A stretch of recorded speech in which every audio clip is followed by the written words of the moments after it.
G'day fellas. In this video, we're going to be talking about 7 massive changes that Age of Empires 3 players need to know about Age of Empires 4. A lot of mechanics that existed in Age of Empires 2 and Age of Empires 3 are going to be crossing over into Age of Empires 4, but a lot of mechanics are going to be significantly different. So it's important that you keep an open mind heading into the battlefield on Age of Empires 4. Now let's get to the list. Number 1. Villagers now have drop-off sites for resources. If you've played Age of Empires 2, you'll be familiar with this mechanic, but if you haven't, and you've only played Age of Empires 3, what this means is your villagers, after they've finished collecting resources, they are going to need to return those resources back to a building of some sort. As an example, for food, they use a mill or a town center. For coin, which is called gold in Age of Empires 4, they use a mining camp. Now, on the surface, this might seem like a small thing to change, but it has drastic consequences for the way that you're going to be playing the game. You need to really consider where you place those drop-off sites for your resources. And it means that if you want to go hunting across the map,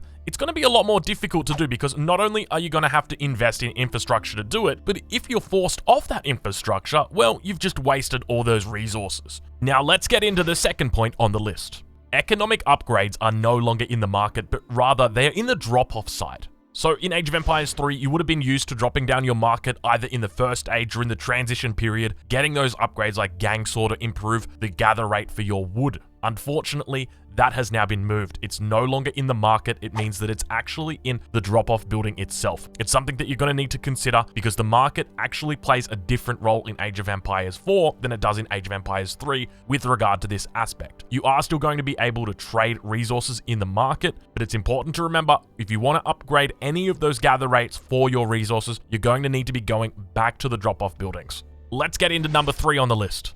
Buildings don't train in batches, rather they train one by one, which means that you need a lot more military production buildings than what you make in Age of Empires 3. Now keep in mind, there are exceptions to this. As an example, both the Mongols and the Holy Roman Empire have mechanics that enable them to train more than one unit at a time. But that doesn't mean if you are playing these civilizations that you can neglect your infrastructure. It's incredibly important, especially as you head towards the late game, that you are constructing a significant number of military production buildings. Your economy is going to be roughly the same as what you have in Age of Empires 3, but because you're only training one military unit at a time, it's going to mean that you need more buildings to keep up with that same level of military production that you might be used to. As an example, in the Fortress Age, you might be used to one stable and one barracks. In Age of Empires 4, though, it's going to be completely different. You might need 3 stables and 2 archery ranges and 3 barrackses. So it's important when you're out on the battlefield, do not underestimate the amount of infrastructure you are going to need in Age of Empires 4.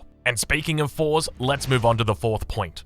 All civilizations now age up the same way as the Indians, Japanese, and the Chinese do from Age of Empires 3. And that is by placing a wonder, which is now called a landmark. So while the landmark mechanic is the same as the wonder mechanic that the Chinese, Indians, and Japanese have got, there are a couple of little differences. Let me talk about them. So for the Indians, as an example, you'll be building the Agra Fort most of the time in Age of Empires 3, which will mean that you subsequently can build one of the other wonders when you go up to Age 3 or Age 4, or eventually until the Imperial Age.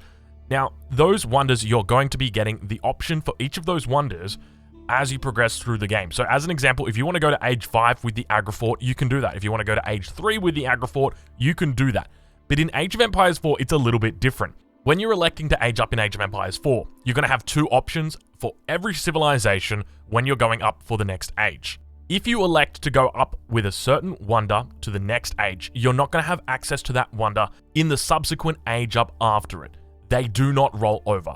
Now, there is one exception to this, and that is the Chinese. The Chinese actually have the ability to make both landmarks that they have as options, which means that you can build both of your Age 2 landmarks. You can build both of your Age 3 landmarks. It's a complex system, and we'll get more into it in another video. Let's move on to the 5th point now. Point number 5 is that the influence system means that now you just can't place your buildings anywhere. You actually need to think about where you're going to place things. Now, you might be wondering, influence system, are you talking about the Hausa and the Ethiopia and their influence? No, this is a different system. It's brand new to Age of Empires 4. And basically the concept is this.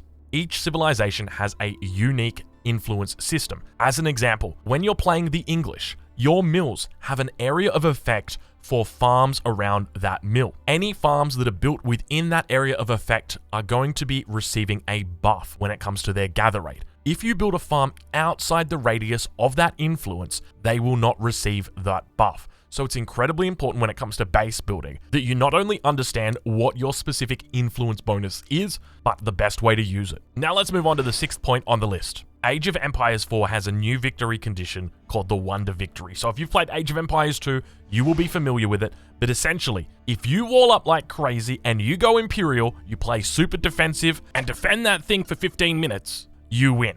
But keep in mind, wonders are incredibly expensive. So the way this is going to work, so these aren't the same wonders that you have got in Age of Empires 3, which are now called the landmarks. They are different. It's a big building, and it is an expensive building. It costs to build one of these things 12,000 resources. That's a lot of cash.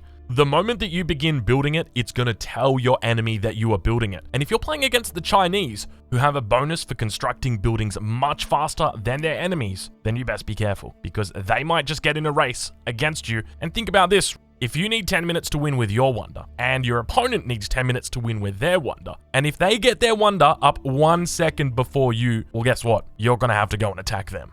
Because if you don't, you lose the game. Personally, I really enjoy the mechanic because it is, in my opinion, the end game of the turtle. And speaking of turtle, I've been taking a while to get to it, but now we move on to our 7th and final point, and that is that the trade monopoly victory from Age of Empires 3 has actually been reworked into the sacred site victory. So instead of building your trading posts in trading post sockets at native trading posts or trading routes, you're not going to need to do that anymore. What you're going to need to do is you're going to need to send out a single monk out onto the map, and you're going to need to capture those sacred sites. Once you capture the sacred sites, it's going to begin trickling in gold for you. But on top of that, once you capture all of the sacred sites, you're then going to need to hold them for a total of 10 minutes. Once you've held them for 10 minutes, you win the game. That's it. Now keep in mind, all you need to do to prevent your opponent from capturing these sacred sites is have a unit inside them. And one of the many things I've seen as the game draws to a close with a sacred site victory, players will literally pull all of their villagers onto the sacred site that is under attack from their enemy. Keep in mind, you only need to take one sacred site away from your opponent to stop their sacred site victory. Well, fellas, if you've enjoyed the video, make sure you leave a like. If you think I missed something, make sure you leave a comment. And most importantly, if you're interested in seeing more Age of Empires 4 content, make sure you hit the subscribe button, because there is plenty more content coming out on this channel. Over the next few weeks, you can expect to see build order guides, casted games from the absolute best players in Age of Empires 4, and deep dive breakdowns of Age of Empires 4 mechanics. So if that interests you, don't forget to hit subscribe. Thank you so much for watching, and I will catch you guys in the next one.